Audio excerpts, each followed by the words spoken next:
Hi, welcome everyone. This is now the fourth episode in our series about the renovation of an old 19th century house. Today we're going to take another look at what we've accomplished so far and what new developments there have been. In the last episode I've mentioned some of the things, but quite a bit has changed since then. So we're going to do a tour of the house, both inside and outside. This episode will be more out in the field, so to speak.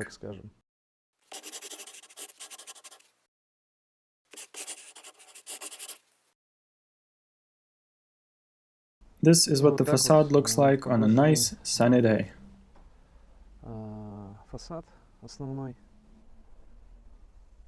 We have installed new plaid-bands on both of the houses, which I've mentioned on social media previously. You can have a look at the gates, but there is still some minor work to be done here. For now, the drain pipes are extended quite a bit, and this one goes through this small column here. And here on the right, we have a close-up of the painted plaid-bands, and all of the brickwork across the facade has been mended. We did do additional waterproofing and reinforced the lower level. You can see that low plinth there. That's the top of the waterproofed concrete wall that we've poured in. And we have additionally waterproofed its top side as well. You can see bits of pavement along the side of this area and new fasteners. Let me move out of the way so that you can take a look at the window bars. And you can see the new window slopes here as well.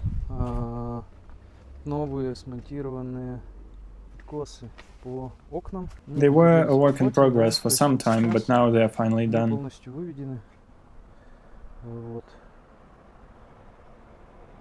All of the windows are now painted too.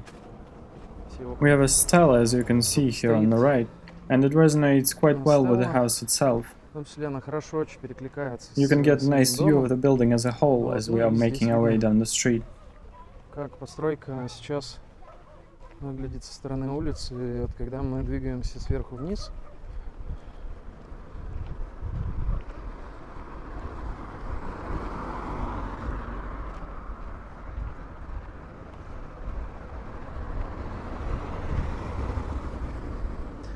There's still work to be done. A fence needs to be put up around the front garden, but the overall look is already more or less finished.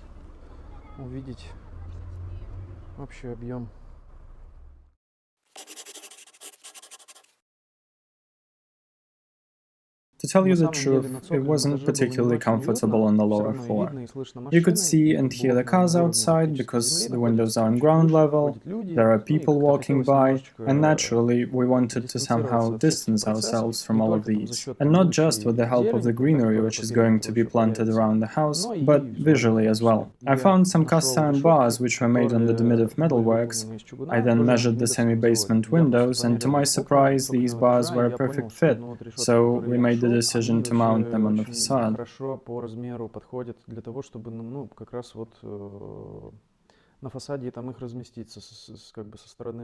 So we bought these bars, there were 22 in total, but we used just 10, because we placed them only on the outer windows which look onto the street, and not the ones that look out into the yard.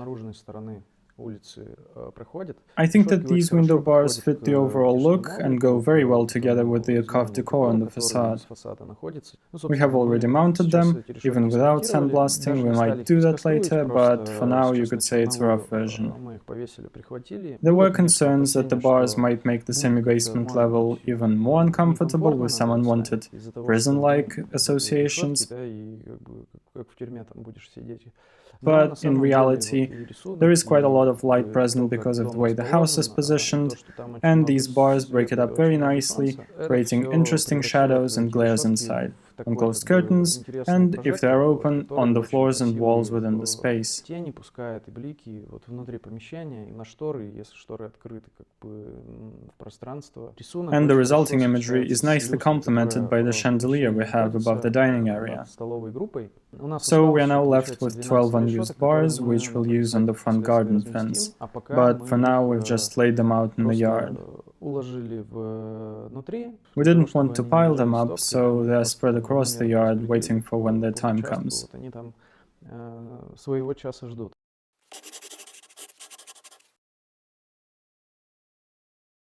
Another interesting topic which I've written about on Facebook, and many people have asked me, is why do the gates look like they actually do? The logic behind this is quite simple. We already had these two gate leaves which I thought were quite fitting for our project, meaning that besides the space they would take up, we still had some space left on both sides. And we soon came to a conclusion that having two wickets on the left and the right of the main gate would provide for quite an interesting and well-balanced composition. We have then calculated the dimensions for the columns, taking into consideration the finishing materials, and thus a draft design of the gates was ready. The wickets on the sides are deepened into the structure a little bit, and their color scheme also adds to the texture. Another question regarding the gates was that of height. Because of the gate's placement, we had to pay careful attention to both the smaller house on the left and to our main building on the right. We used access lines to design this silhouette, which ended up being rather interesting. We had to make sure that the gates were high enough so that at least a van would be able to go through them. This is why we ended up with a rather large opening, but it still looked a bit too rough. So we used the main house window silhouettes as a reference and rounded the top harsh line of the opening, making it that much smoother. It was also evident that in order for the whole thing to look more sturdy and for the entrance to be visually defined, we still needed to design some sort of a pediment. In the end, this pediment turned out to be quite tall, which meant that when looking at the gates from within the yard, it obstructed the nice scenery with the church in the distance. То мы видим, что, в общем-то, фронтон, он загораживает, так скажем, церковь, которая тут неподалеку находится. And this was a substantial loss. So I've decided to break up the pediment with tall, narrow windows, which were designed based on the windows on the bell tower of the church itself. So now, when looking through the pediment towards the church, a visual dialogue or perhaps a more direct connection between these two pieces is established. In essence, the gates are quite immersed in the surrounding context.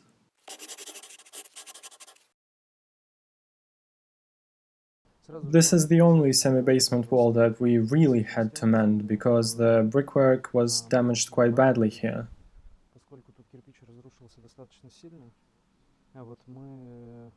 We prepared and mended it, insulated it, and added a second layer of brick on this side. You can also see the new air holes.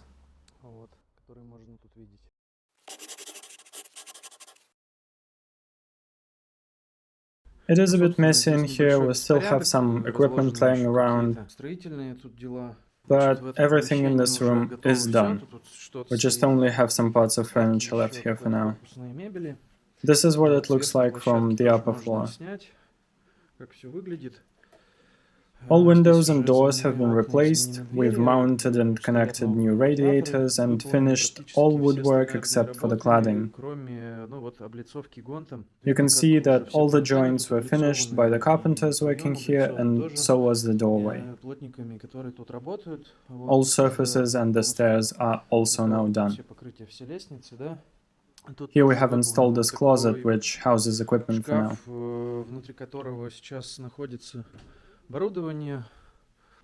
Let's continue to this first bathroom. Again, there's not much left to do in terms of work here.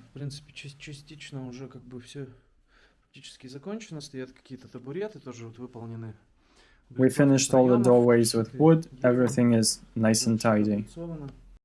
There's a lot of wood which was used in the interior and the decor, and we of course tried to use standard sizes of boards. So these edged boards that we dried, whittled and subsequently used were intended to help make this very uneven 19th century building have more distinct edges, defined contours, and overall a more strict internal geometry. We wanted to both create a contrast between the uneven fragments and the new parts, and also allow for electric lines to be installed easily. We completed some difficult joints here. For example, hanging this sink and cabinet was quite a challenging process.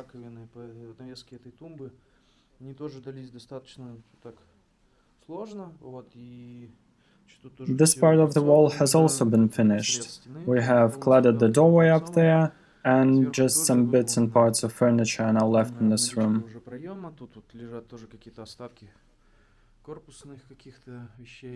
There's the molding which goes across the upper perimeter, you can take a look. We did already have one round of cleaning done, but we are obviously going to have a second one later. In this living room, we have several bookcases, some even with books in them already, but as you can see, they have been moved away from the walls because we still have some work being done on the skirtings.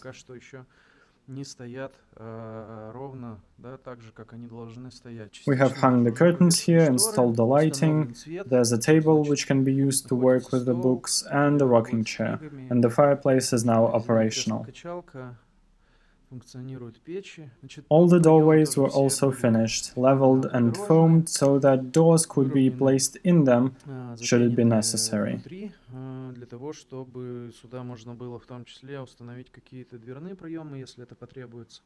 We also have some dividers between the brick and the wood, with these nice joints here where you can see how it all connects together.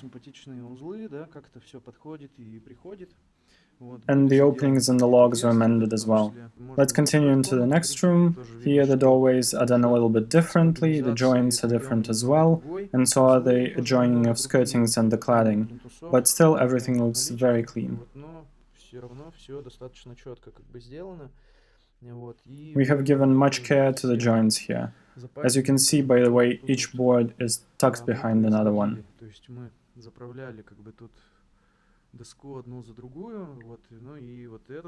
And this doorway is also done differently because it's not the same size and all of these don't match any standard. This is what's soon going to be the children's room. There's some equipment here and some other things lying around. We now have the furniture being assembled.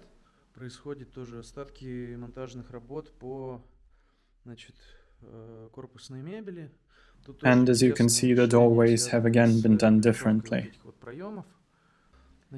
We can continue to the next room, where the wardrobe systems are being assembled and installed.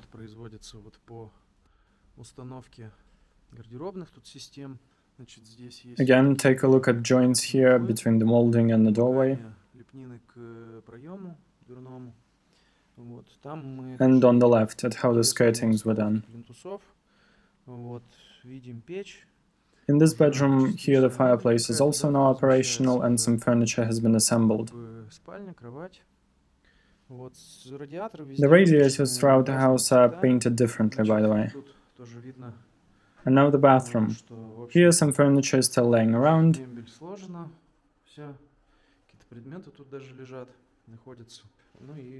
This is the bathroom with this open timber wall that we have preserved.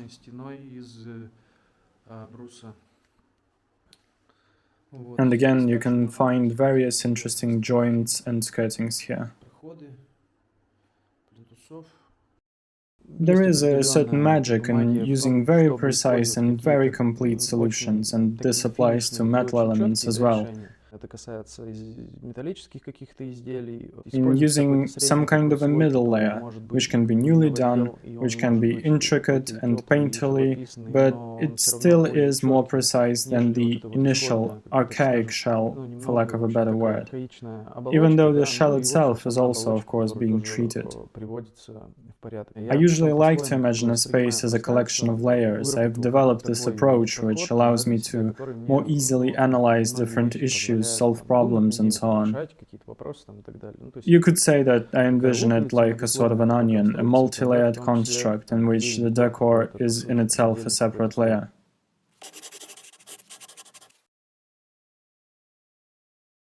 Here we have another closet, the electrical panels for this floor, and the radiators in black this time. This is a water tank. It allows us to have some water in reserve, as well as manage water pressure. This doorway is going to be finished soon as well. You can see there's the temporary fastening here. As you may remember, behind the door is the boiler room. All equipment is now installed and working, heating, heated floors, and both boilers. This room now houses some household equipment that is still to be installed. And this little entrance area is being finished with wood. In case you wanted to see the so-called utility bathroom here, I have to warn you, it's quite a mess right now.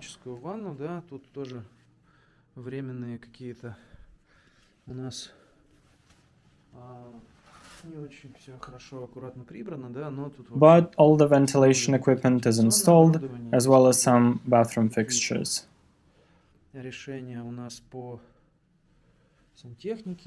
As for the storage area, we have assembled the wardrobe system and installed the lighting. The dressers have been moved away from the walls for the same reason the bookcases were upstairs. We're working on the skirtings. Отодвинутый от стен, потому что там тоже велась работа по плинтусам. But let's continue to the next area and take a look at what's going on there.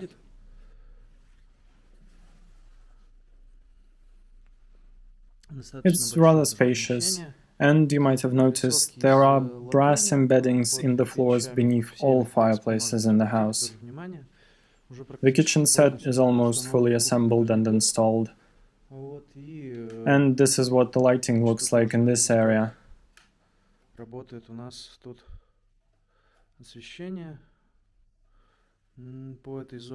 We still have a sink to install here. And this is what the room looks like from this side.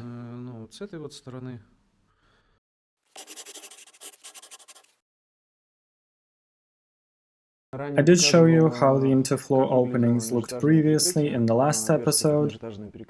Since last time, as you can see, they have been finished with wooden boards.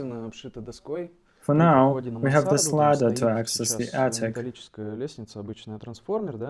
But we'd like to install a proper old ladder in its place. We have already found one that fits and have made arrangements about it. It is going to be a ladder which used to be in an academic's flat, so it wasn't originally from a house. It is from a two-story flat in one of Ural cities. We wanted to go and pick it up ourselves because it's a rather large element and it's fully assembled, but right now a lot is happening, including family affairs, and I can't leave Sissert and Yekaterinburg for too long, so we are kind of waiting a bit on that. This is the opening through which I just came up here. We have two skylights, they are now open, and we can even hear some street noises.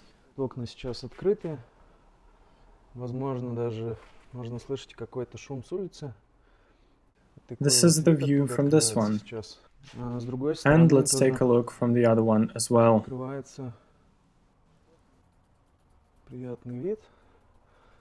The windows themselves have already been installed, but the window openings still need to be finished. As you can see, the slopes are not done yet.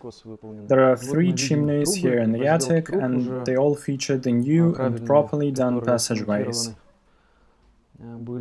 совсем недавно. Вот еще 2 прохода. And finally, Тут there are сейчас 4 стоят, radiators еще here не yet to be покрашенные painted. радиаторы. Всего 4 штуки на данный объем. Вот, у There нас, was a little funny incident случилась after тоже we had интересная just история, installed the когда radiators. мы только-только They are all смонтировали under радиаторы, pressure у even нас in the находились summertime, даже and one летом под pipe leading давлением. to these was Была пробита punctured. труба, которая вела к этим радиаторам. We were Мы installing another устанавливали еще chamber одну камеру на outside, улице, вот, and и our монтажник installer пробил accidentally как раз punctured the эту pipe leading to the трубу, attic, которая вела and we на этот completely вот flooded the 2 третий этаж на lower мансарду. floors. The И мы water level залили was almost полностью ankle 2 deep. этажа водой, то есть прям по щиколотку было воды на 1-м и 2-м этаже. Я I was on the находился semi-basement на floor собственном and этаже, suddenly слышу heard a просто weird and какой-то шум abrupt noise, происходит, and странный. then an eerie Какая-то silence. зловещая So I come тишина. up Вот я and see our выхожу, installer поднимаюсь на standing 2-й still, этаж, вот completely монтажник замер, bewildered, стоит в holding the воде, fuse box, and льется water фонтан gushing from сверху. above.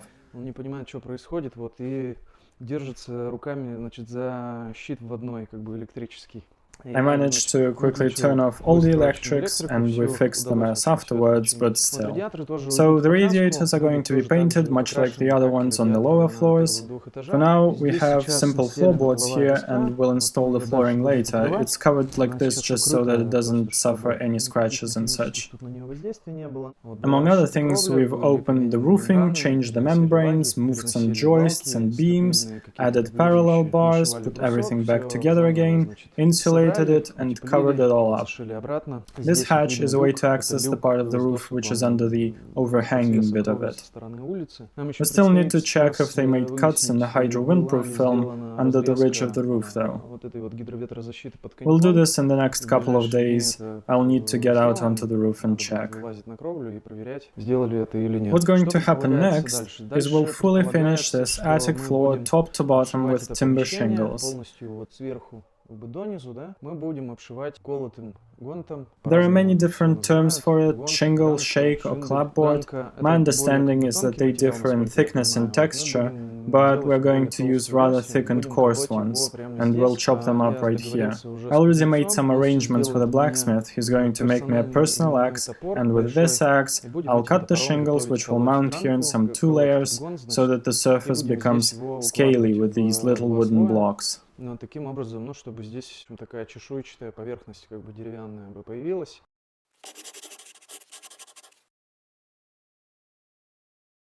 I've spent my childhood in a collective garden. It was called the 44th neighborhood.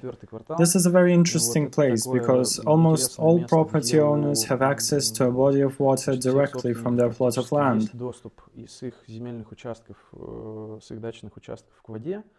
And throughout the years, we've spoken about this with a lot of my colleagues, architects and urbanists from other cities, including Moscow, and I've reached a fascinating conclusion that people don't really know that these so-called collective gardens even exist. I mean, they do understand how things work in Amsterdam, for instance, but the fact that here in Ural there are overwater fragments of the urban fabric and even neighborhoods remains unknown to them.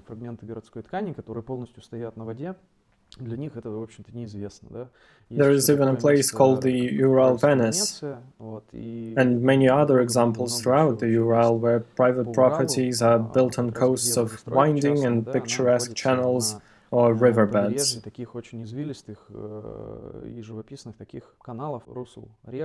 At that time, it was quite difficult to order or bring something to a collective garden, perhaps due to a deficit in some materials, so we were very frugal.